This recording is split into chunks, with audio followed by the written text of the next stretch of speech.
As I look forward to my Marilyn Monroe novel coming out tomorrow, let's talk today about Marilyn Monroe's favorite novels. And these not only destroy that dumb blonde myth, but they also reveal quite a lot about her. She loved Flaubert's Madame Bovary and Theodore Dreiser's Sister Carrie. Stories about lonely, complex women chasing dreams, women who want more than this world allows, confronted at all times by a sort of ground layer of emptiness beneath the search.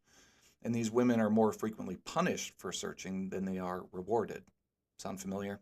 I'll actually also throw Winesburg, Ohio by Sherwood Anderson into that category, but with even more emphasis on one's spiritual and social alienation in a world where they can't seem to be heard no matter how hard they try. It's not surprising that she loved that novel also. She read The Unnameable by Samuel Beckett, The Fall by Albert Camus, and Invisible Man by Ralph Ellison. That's fiction, yeah, but also absurdist philosophy, folks. This isn't beach reading. This is existential angst. This is literature that peels back all hope for some grand, transcendent meaning of life and leaves you instead with the raw materials to fashion your own personal meaning of life, one that isn't given to you but created by you.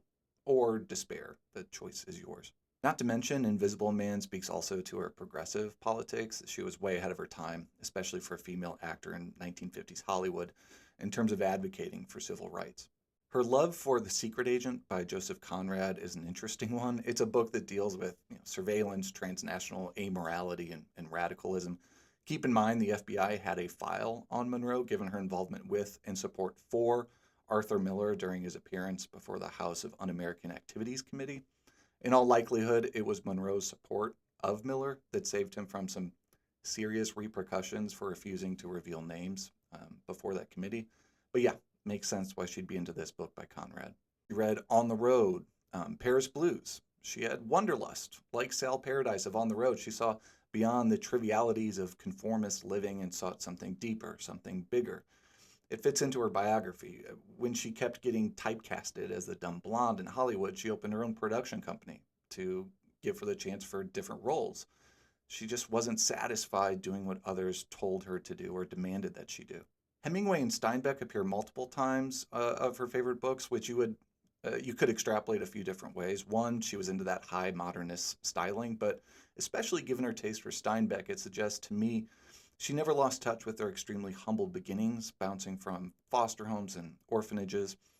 She would have seen in Steinbeck's stories, as well as Hemingway's, characters who struggle and fight, not for fame or riches, but for survival itself. And she was, if nothing else, a survivor. So when people say she wasn't smart, they're just plain wrong.